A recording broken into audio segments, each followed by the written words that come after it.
Good morning children and good morning to teachers.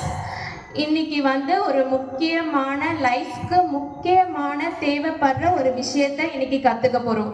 உங்க கூட இருக்க உங்க ஃப்ரெண்ட்ஸ் இல்ல ஃபேமிலி மெம்பர்ஸோ இல்ல யாராவது ஒருத்தவங்க சடனா சிக் ஆகுறாங்க, சடனா ஃபால் ஆகுறாங்க, சடனா ஹர்ட் ஆகுறாங்க அப்படின்னா டாக்டர் ட்ரீட் பண்றதுக்கு முன்னாடி நீங்க ஃபர்ஸ்ட் எய்ட் மேனேஜ்மெண்ட் பண்ணணும். ஓகே, இப்போ அதுக்கான சின்ன சின்ன ஃபர்ஸ்ட் எய்ட் மேனேஜ்மெண்ட் நம்ம பார்க்கலாம். ஃபர்ஸ்ட் ஃபெயிண்டிங்னா மயக்கம். மயக்கம் எதனால வருது அப்படின்னா பிரெயினுக்கு எனஃப் அமௌண்ட் ஆஃப் ஆக்சிஜனும் பிளட்டும் சப்ளை இல்லாதப்போ தான் மயக்கம் வரும் for short duration.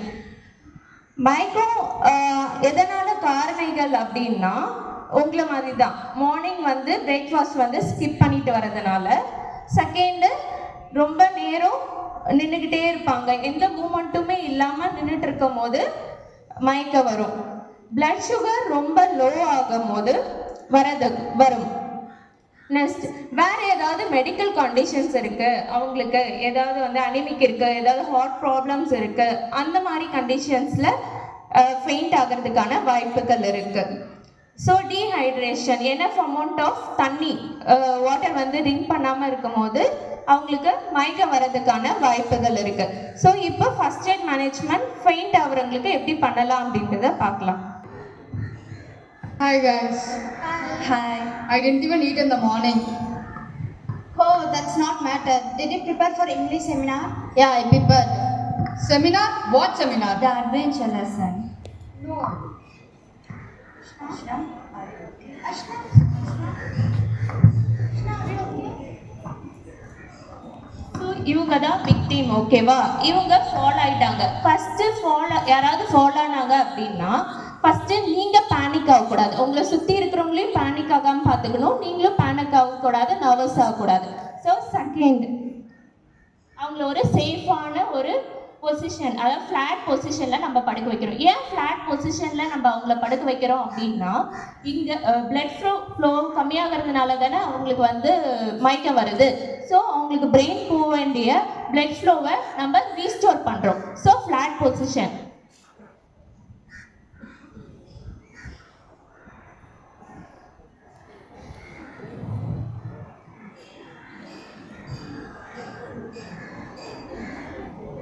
Second elevation. ஓகேவா, ஃபுட் அண்ட் லெக்கை எலிவேட் பண்றோம். ஏன் ஃபுட் அண்ட் எலிவேட் பண்றோம் அப்படின்னா இங்க இருக்க பிளட் ஃப்ளோ, பிரெயினுக்கு போக வேண்டிய பிளட் ஃப்ளோவை நம்ம இன்க்ரீஸ் பண்றோம். ஸோ இன்க்ரீஸ் பண்றது மூலயமா அவங்க சீக்கிரமா ரெக்கவர் ஆகுவாங்க. நெக்ஸ்ட் அவங்களோட ஏதாவது டைட்டான ட்ரெஸ்ஸஸ் போட்டிருக்காங்க அப்படின்னா அதை லூசன் பண்ணணும். ஐடி கார்ட்ஸ் இல்லை ஏதாவது ஸ்கார்ஃபு, ஏதாவது டைட்டாக ஆர்கனமெண்ட்ஸ் நெக்கில் போட்டுட்டு இருக்காங்க, இல்லை டைட் ஸ்வெட்டர்ஸ், ஸ்கார்ஃப் அந்த மாதிரி போட்டிருந்தாங்கன்னா அதை லூசன் பண்ணணும். ஏன் இந்த மாதிரி லூசன் பண்ணுறோம் அப்படின்னா அவங்களுக்கு ப்ரீத்திங் ஈஸியர் ஆகிறதுக்கு. So they can recover soon. So இந்த ஸ்டெப் முடிஞ்சிச்சு. ஸோ நெக்ஸ்ட் அவங்களுக்கு ரெஸ்பான்ஸ் செக் பண்ணணும். Are you okay? யா, அவங்க ப்ரீத் பண்ணுறாங்களா அப்படின்றத செக் பண்ணணும். செக் பண்ணிட்டு are you okay? Ya, she is okay. இப்போ அவங்க ஓகே ஆயிட்டாங்க. ஸோ ஓகே ஆனதுனால நம்ம கண்டினியூ பண்ணலாம் கேரை. Suppose if she feels vomiting சென்சேஷனாக இருக்குது, அவங்களுக்கு அவங்க ஃபுல்லாக கான்ஷியஸ் ஆகலை, ஃபுல்லாக அலர்ட் ஆகலை அப்படின்ற கண்டிஷன்ஸ்க்கு நம்ம ரெக்கவர் பொசிஷனில் அவங்கள படுக்க வைக்கணும்.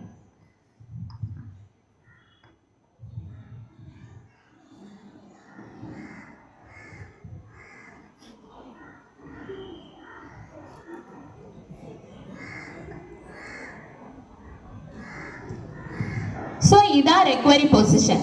ஏன் இந்த பொசிஷனில் நம்ம ஏன் படுக்க வைக்கிறோம் அப்படின்னா சப்போஸ் அவங்க வாமிட் ஃபீல் பண்ணுறாங்க இல்லையா, அந்த டைமில் நம்ம இந்த பொசிஷனில் படுக்க வைக்கும் போது அவங்களுக்கு ஃபுட் பைப்பில் அந்த ஃபுட் பார்ட்டிகல்ஸ் இருக்கு இல்லையா, வாமிட் பண்ணும்போது அந்த ஃபுட் பார்ட்டிகல்ஸ் உணவு குழாய்க்கு போகிறதுக்கு பதிலாக மூச்சு குழாய்க்கு போகும். ஸோ மூச்சு குழாய்க்கு போகும்போது என்ன ஆகும்? ஆஸ்பிரேஷன் ஆகும். ஆஸ்பிரேஷன் ஆகும்போது அவங்களோட கண்டிஷன் இன்னும் வேர்சன் ஆகும். ஸோ அதுலேருந்து ப்ரிவென்ட் பண்ணுறதுக்காக நம்ம இந்த ரெக்கவரி பொசிஷனை இது பண்ணுறோம். சரி, ஓகே, இது என்னென்னலாம் பண்ணலான்றதை நம்ம பார்த்தோம். ஸோ இதுக்கு அடுத்த ஸ்டேஜ் வந்து அவங்க வந்து மயக்கத்துல இருந்தே வரல 1 to 3 மினிட்ஸ் தான். ஒரு ஃபெயிண்டிங் ஆகுறாங்க அப்படின்னா 1 to 3 மினிட்ஸ்ல அவங்க ரெக்கவர் ஆயிடுவாங்க. சப்போஸ் 1 to 3 மினிட்ஸ்க்குள்ள அவங்க ரெக்கவர் ஆகல, 5 மினிட்ஸ் ஆகுமே அவங்க ஃபுல் கான்சியஸ்னஸ் வரல, அலர்ட் ஆகல, ப்ரீதிங் ப்ராப்பரா இல்லை, அவங்களுக்கு பால்பிட்டேஷனா இருக்கு, படபடப்பா இருக்கு, அவங்களுக்கு செஸ்ட் பெயின் இருக்கு, அவங்களுக்கு ஏற்கனவே மெடிக்கல் கண்டிஷன்ஸ் சொன்னேன் இல்லையா, ஹார்ட் ப்ராப்ளம் அந்த மாதிரி கண்டிஷன்ஸ் இருக்கு அப்படின்னா அவங்கள இம்மிடியேட்டா நம்ம ஹாஸ்பிட்டலுக்கு ஷிஃப்ட் பண்ணிடணும். ஓகே, சரி. மயக்கமா இருக்கிறவங்களுக்கு ஃபேஸ்ல வந்து தண்ணி தெளிக்கலாமா? தண்ணி அடிப்போம் இல்லையா, அதுதானே பண்ணுவோம். பண்ணலாமா? சொல்லுங்க, பண்ணலாமா? பண்ணலாமா? பண்ணக்கூடாது. ஓகேவா? சரி, தண்ணி கொடுக்கலாமா அவங்களுக்கு? உடனே அவங்க கான்ஷியஸே ஆகல, அலர்ட்டே ஆகல, அவங்களுக்கு தண்ணி கொடுக்கலாமா? தண்ணி கொடுக்கக்கூடாது. ஏன் தண்ணி கொடுக்கக்கூடாது? இப்போ சொன்னேன் இல்லையா, உணவு குழாய்க்கு போகிறதுக்கு பதிலாக மூச்சு குழாய்க்கு போகும். ஸோ அதனால அவங்க ஃபுல்லாக அலர்ட் ஆகுற வரைக்கும் அவங்களுக்கு தண்ணி கொடுக்கக்கூடாது. ஸோ அவங்களுக்கு தண்ணி கொடுக்கக்கூடாது. அந்த மாதிரி அவங்க கூட நம்ம வந்து ஸ்டே பண்ணணும். அவங்க கூட அவங்க ஃபுல்லாக அலர்ட் ஆகுற வரைக்கும் அவங்க கூட ஸ்டே பண்ணிட்டு இருக்கணும். நெக்ஸ்ட் வந்து சீஷர் பற்றி பார்க்கலாம். சீஷர்னா அன்கண்ட்ரோல்டு எலக்ட்ரிக்கல் ஆக்டிவிட்டி. அன்கண்ட்ரோல்டான ஒரு எலக்ட்ரிக்கல் ஆக்டிவிட்டி பிரெயினில் நடக்கும். ஸோ அப்போதான் சீஷர் வரும். சீஷர் வர்றதுக்கான காரணங்கள், சீஷருக்கு இன்னொரு பேர் என்ன தெரியும், தமிழில் என்ன தெரியுமா? நொடிப்பு, வலிப்பு அப்படின்னு சொல்லுவாங்க இல்லையா, அதுதான் சீஷர். ஸோ சீஷருக்கான காரணங்கள் என்னன்னா, சில பேர் உங்கள் குழந்தைங்களா இருக்கு இல்லையா, சின்ன பசங்களுக்குலாம் ஒரு 12 இயர்ஸ் வரைக்கும் எதனால் வந்து நொடிப்பு வருது, எதனால் வலிப்பு வருதுன்னா ஃபீவர் வந்து ஹை கிரேட் ஃபீவர் போகும்போது அவங்களுக்கு வந்து வரதுக்கான வாய்ப்புகள் இருக்குது. ஏதாவது ஹெட் இன்ஜுரி, தலையில் இடிச்சுக்கிட்டாங்க அப்படின்னா வலிப்பு வர்றதுக்கான வாய்ப்புகள் இருக்குது. அந்த மாதிரி இன்ஃபெக்ஷன்ஸ் ஏதாவது ஆனாலும் அவங்களுக்கு வலிப்பு வர்றதுக்கான வாய்ப்புகள் இருக்குது. சுகர் லெவல் ரொம்ப லோ ஆகும் போது வரதுக்கான வாய்ப்புகள் இருக்குது. ஸோ சீஷருக்கான ஃபர்ஸ்ட் எய்ட் மேனேஜ்மெண்ட் இப்போ பார்க்கலாம். Hey guys, did you participate in Teachers Day celebration? I'm going to participate in dance. What about you guys? I'm in speech. I'm going to sing.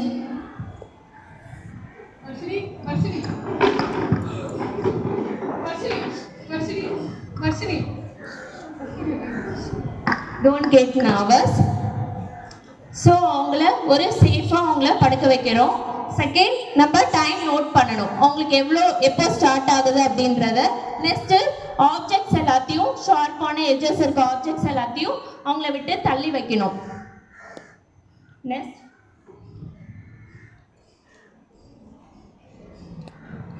தலைக்கு அடியில ஒரு சாஃப்டான குஷன் இல்ல சாஃப்டான cloth வைக்கணும். ஏன் இந்த மாதிரி சாஃப்டான கிளாத் குஷன் வைக்கிறோம்னா, அவங்களோட அந்த ஜர்க் மூமெண்ட் இருக்கும் இல்லையா, ஜர்க் மூமெண்ட் அப்ப ஹெட் வந்து ஹிட் ஆகாம இருக்கிறதுக்காகவும் அதனால ஃபர்தரான இன்ஜுரிஸ் வராம இருக்கிறதுக்காகவும் நம்ம இதை ப்ரிவென்ட் பண்றோம். சுத்தி இருக்க ஆப்ஜெக்ட்ஸ் எல்லாம் ஏன் எடுக்கிறோம், அவங்க ஜர்க் மூமெண்ட் அப்ப அதில் ஹிட் பண்ணி அவங்களுக்கு இன்னும் இன்ஜுரிஸ் அதிகமாகாம இருக்கிறதுக்காக நம்ம அதை ப்ரிவென்ட் பண்ணோம்.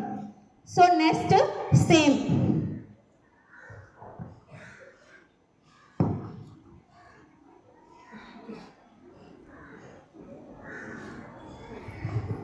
அவங்க கிளாத்தர்ஸ் வந்து லூசன் பண்ணணும். அவங்க ஐடி கார்டு இல்லை வந்து ஏதாவது ஸ்கார்ஃபு டைட்டாக நெக்கை சுற்றி டைட்டாக ஏதாவது அவங்க வந்து வியர் பண்ணியிருந்தாங்கன்னா அது எல்லாத்தையும் லூசன் பண்ணணும். சப்போஸ் பாய்ஸாக இருந்தாங்கன்னா அவங்களோட பெல்ட்டு அது எல்லாத்தையும் நம்ம வந்து லூசன் பண்ணி அவங்களோட ப்ரீத்திங்கை வந்து நம்ம வந்து ஈஸியாக ஆக்கணும்.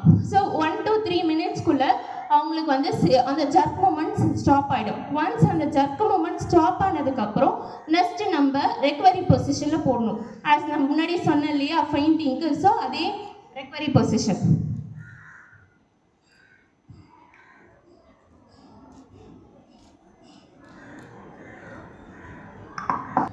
சீஷருக்கு ஏன் ரெக்கவரி பொசிஷனில் போடுறோன்னு தெரியுதா? அவங்க வந்து அன்கான்ஷியஸாக இருப்பாங்க, கான்ஷியஸ் லெவல் அல்டர் இருக்கும். ஸோ அந்த டைமில் அவங்களோட மவுத்தில் சலைவா செக்ரேஷன் அதிகமாக இருக்கும். ஸோ அந்த டைமில் இந்த ரெக்கவரி பொசிஷனில் நம்ம போடும்போது சலைவா வந்து மூச்சு குழைக்கு போகாமல் வெளியில் வரும். ஸோ ஆஸ்பிரேஷன் நம்ம வந்து ப்ரிவென்ட் பண்ணலாம். இப்போ என்ன சீஷருக்கு என்ன ஃபர்ஸ்ட் எய்ட் மேனேஜ்மெண்ட் பார்த்தோம். ஸோ என்ன பண்ணக்கூடாதுன்றதை பார்க்கலாம். ஸோ ஒருத்தவங்க சீஷர் வந்த உடனே நம்ம என்ன பண்ணுவோம், அவங்க ஜர்க் மூமெண்ட்ல இருக்காங்க இல்லையா, ஸோ அவங்கள போயிட்டு பிடிக்கலாமா? பிடிக்கக்கூடாது, அவங்கள ஃப்ரீயாக விடணும். அவங்க அந்த ஜர்க் மொமெண்ட்ல இருந்தாலும் அவங்கள ஃப்ரீயாக விடணும். சரி, அந்த சில பேர் வந்து பல்லெல்லாம் இறுக்கி கடிப்பாங்க இல்லையா, கடிக்கும் போது கடிக்கிறாங்க ஏதாவது இன்ஜுரி ஆகிடும் அப்படின்னு சொல்லிட்டு ஏதாவது மவுத்தில் போடலாமா?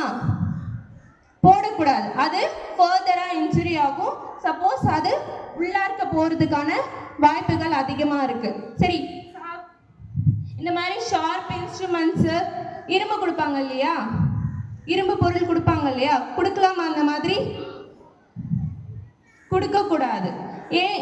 அந்த இரும்பு பொருள் நம்ம கொடுக்கறதுனால அந்த சீஷர் வந்து ஸ்டாப் ஆகாது. அதுக்கும் இதுக்கும் எந்த சம்மந்தமும் கிடையாது. இரும்பு பொருள் கொடுக்கறதுனால சீஷர் வந்து ஸ்டாப் ஆகாது. ஸோ இந்த மாதிரி ஷார்ப் எட்ஜஸ் நம்ம கொடுக்கும் போது என்ன ஆகும்னா அதுலேயே அவங்க ஹர்ட் ஆகிறதுக்கான வாய்ப்புகள் இருக்கு. நீங்க வந்து காப்பாத்துறன்ற பேர்ல அவங்களுக்கு இன்னுமே ட்ரபிள் கொடுப்பீங்க. அவங்களோட கேஸ் வந்து இன்னும் வேர்சன் ஆகுற மாதிரி. ஸோ இந்த மாதிரி ஃபர்ஸ்ட் என்ன பண்ணக்கூடாது, அவங்க மூமெண்ட்டை ரெஸ்ட்ரிக்ட் பண்ணக்கூடாது. செகண்ட் என்ன பண்ணக்கூடாது, சாவி கொடுக்கக்கூடாது, ஏதாவது இந்த இரும்பு பொருள் அந்த மாதிரி எதுவும் கொடுக்கக்கூடாது. நெக்ஸ்ட் மவுத்ல எதுவும் போடக்கூடாது. நெக்ஸ்ட் அவங்கள சுத்தி க்ரௌடா நிக்கலாமா? யாராவது மயக்கம் போட்டு விழுந்துட்டாங்களோ இல்லை இது மாதிரி சீசர் வந்தா ஃபர்ஸ்ட் நம்ம என்ன பண்ணுவோம், சுத்தி நிப்போம், க்ரௌடா ஆகும். ஸோ அந்த மாதிரி பண்ணக்கூடாது. நீங்க வந்து க்ரௌட் ஆகும் போது உங்களுக்கு வந்து ஒரு ப்ராப்பரான வென்டிலேஷன் கிடைக்காது, அவங்களுக்கு வந்து ஒரு ஃப்ரெஷ் ஏரை வந்து அவங்க இன்ஹேல் பண்ண முடியாது. ஸோ உங்களுக்கு இன்னுமே ப்ரீத்திங் டிஃபிகல்ட்டி அதிகம். Next minor injuries. ஓகேவா, மைனர் இன்ஜுரிஸ்ல ப்ளீடிங் பார்க்கலாம். ஸோ ப்ளீடிங் வந்து 2 டைப்ஸ். ஒன்று வந்து இன்டர்னல் ப்ளீடிங், இன்னொன்று எக்ஸ்டர்னல் ப்ளீடிங். இன்டர்னல் ப்ளீடிங் அப்படின்னா இன்சைட் பாடிக்கு இன்சைட்லேயே ப்ளீட் ஆகும் இல்லையா, அது நம்மளுக்கு விசிபிளாக தெரியாது. ஸோ அந்த மாதிரி கேசஸில் நம்ம இமிடியேட்டாக என்ன பண்ணணும், சப்போஸ் அப்டோமனுக்குள்ளே வந்து ப்ளீட் ஆகலாம். ஸோ அந்த மாதிரி கேசஸ் செஸ்ட்குள்ளே ஆக்சிடென்ட் ஆகாமல் செஸ்ட்குள்ளே வந்து ப்ளீட் ஆகலாம். ஸோ அந்த மாதிரி கேசஸ்க்கு நீங்கள் உடனே என்ன பண்ணணும், ஹாஸ்பிட்டலுக்கு ஷிஃப்ட் பண்ணணும். ஸோ எக்ஸ்டர்னல் ப்ளீடிங்னா வெளியில், ஓகேவா, ஸ்கின்னுக்கு வெளியில் விசிபிளாக ப்ளீட் ஆகிறது தான் external bleeding. So external bleeding கேசஸ்க்கு என்னென்ன பண்ணலாம். ஸோ எக்ஸ்டர்னல் ப்ளீடிங் நம்ம எதாவது சொன்னோன்னா ஆப்ரேஷன், தேய்ச்சிப்போம் இல்லையா, விளையாடும் போது தேய்ச்சிக்கிறது, இல்லை நைஃப்பில் ஏதாவது கட் பண்ணிக்கிறது, கத்தியில் ஏதாவது குத்திக்கிறது, கிளாஸ் பீசஸில் குத்திக்கிறது. ஸோ இது எல்லாமே வந்து எக்ஸ்டர்னல் இன்ஜுரிஸ். அப்புறம் ரத்த கட்டு சொல்லுவாங்க இல்லையா, கண்டூஷன்னா ரத்தக்கட்டு. ஸோ ரத்தக்கட்டு இதுக்கெல்லாம் என்னென்ன ஃபர்ஸ்ட் எய்ட் மேனேஜ்மெண்ட்டுன்றதை பார்க்கலாம். ஸோ கண்டூஷன்னா ரத்தக்கட்டுக்கு நம்ம என்ன பண்ணணும் அப்படின்னா, ஐஸ் பேக் இருக்கு இல்லையா, ஐஸ் பேக்கில் ஒரு காட்டன் கிளாத்தை வந்து ரேப் பண்ணி 15 to 20 minutes நம்ம அங்கே வந்து ஒத்தரம் கொடுக்கணும். ஓகேவா. நெக்ஸ்ட் ஸோ ஒருத்தவங்க வந்து இன்ஜூர் ஆகிட்டாங்க, இவங்களுக்கு வந்து கையில் அடிபட்டிருக்கு. ஸோ ஃபஸ்ட்டு வந்து அவங்களுக்கு ரீஅஷூரன்ஸ் கொடுக்கணும், நம்மளும் பயப்படக்கூடாது, ஒன்றும் இல்லை, ஓகேவா. சில பேருக்கு வந்து பிளட்டை பார்த்தா என்ன ஆகும், மயக்கம் வரும். ஸோ அந்த மாதிரி கேசஸில் நீங்கள் போய் ஃபஸ்ட் எய்ட்லாம் பண்ணக்கூடாது.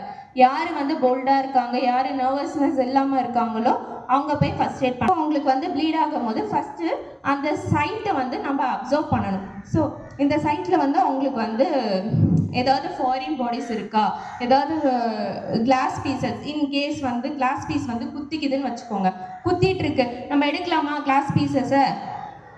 எடுக்கக்கூடாது. ஏன் எடுக்கக்கூடாது, நீங்கள் எடுக்கும் போது என்ன ஆகும், ஃபர்தராக அங்கே ஒரு இன்ஜுரிஸை வந்து கிரியேட் பண்ணிடுங்க, அவங்களோட கண்டிஷனை இன்னும் வர்சன் ஆகும். அதை மாதிரி இப்போ ஒரு பைப்பில் வந்து ஒரு ஏதாவது ஒன்று குத்திக்கிச்சுன்னு வச்சுங்களேன், அதை எடுக்கும் போது எவ்வளோ ஃபோர்ஸில் தண்ணி வரும் வெளியில் இல்லையா, வரும். ஸோ அதனால நீங்கள் ஏதாவது ஒரு இந்த மாதிரி ட்ரிக் பண்ண ஆப்ஜெக்ட்ஸ் எது இருந்தாலும் அதை நீங்கள் ரிமூவ் பண்ணக்கூடாது. ரிமூவ் பண்ணிங்கன்னா நீங்கள் எந்த அளவுக்கு ரிமூவ் பண்ணுறீங்களோ அந்த அளவுக்கு ஃபோர்ஸாக வந்து ப்ளீடிங் வரும். ஸோ உங்களால் கண்ட்ரோல் பண்ண முடியாது. ஸோ நீங்கள் அதை அந்த மாதிரி கேசஸில் ஒரு ஆப் மட்டும் பண்ணி அவங்கள ஹாஸ்பிட்டலுக்கு ஷிஃப்ட் பண்ணிடும். ஓகேவா. அவங்களோட டிசீஸ் ஏதாவது ஓகேவா நம்மளுக்கு ஸ்ப்ரெட் ஆகிறதுக்கான வாய்ப்புகள் இருக்குது. ஸோ இந்த மாதிரி க்ளவுஸ் இல்லைன்னா என்ன பண்ணலாம், கர்ச்சீஃப், ஷால்ஸ் அது ஏதாவது போட்டு நம்மளோட பேர் ஹேண்ட்ஸை நம்ம வந்து ப்ரொடெக்ட் பண்ணிக்கணும், நம்ம ஃபஸ்ட்டு ப்ரொடெக்ட் பண்ணிக்கணும். ஸோ இவங்களுக்கு வந்து எந்த ப்ரிக் இன்ஜுரிஸ் எதுவும் இல்லை, எந்த ஃபாரின் பாடிஸும் எதுவும் இல்லை. ஸோ இந்த மாதிரி கேசஸ்க்கு நம்ம டைரக்ட் ப்ரெஷர் கொடுக்கணும். ஓகேவா? எந்த இடத்துல அடிபட்டு இருக்கோ அந்த இடத்துல டைரக்ட் ப்ரெஷர் கொடுக்கணும். நம்ம என்ன பண்ணுவோம்னா எந்த இடத்துல அடிபட்டு இருக்கோ அந்த இடத்துல டைரக்ட் ப்ரெஷர் கொடுக்காம இன்னொரு இடத்துல கொடுப்போம். ஸோ நம்மளுக்கு தெரியாது பிளட்டாக இருக்கும்போது எந்த இடத்துல அடிபட்டு இருக்கு அப்படின்னு தெரியாம நம்ம ஃபுல்லாக இப்படி வச்சு ஃபுல்லாக கொடுப்போம். அப்போ இந்த மாதிரி கொடுக்கும் போது என்ன ஆகுனா ஃபுல் ப்ரெஷர் அங்கே கிடைக்காது. ஸோ ப்ளீடிங் இன்னும் அதிகமாக தான் செய்யும்.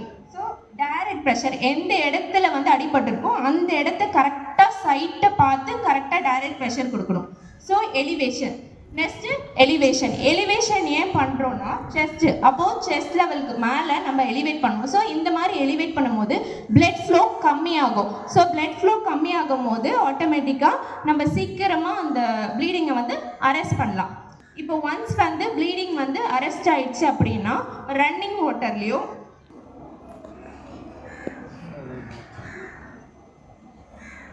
டேப் வாட்டர் அப்படி இல்லைனா நார்மல் சலைன் அந்த மாதிரி ஏதாவது இருந்துச்சுன்னா அதில் ஒரு வாஷ் கொடுத்துட்டு ஸோ ஆன்டிசெப்டிக் க்ரீம் ஏதாவது இருந்துச்சுன்னா அதை அப்ளை பண்ணிக்கலாம்.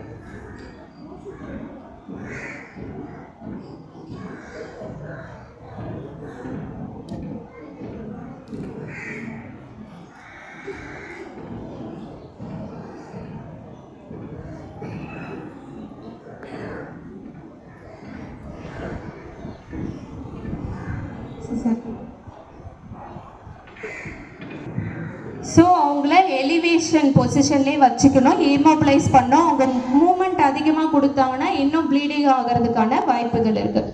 ஸோ இதுதான் வந்து ப்ளீடிங்.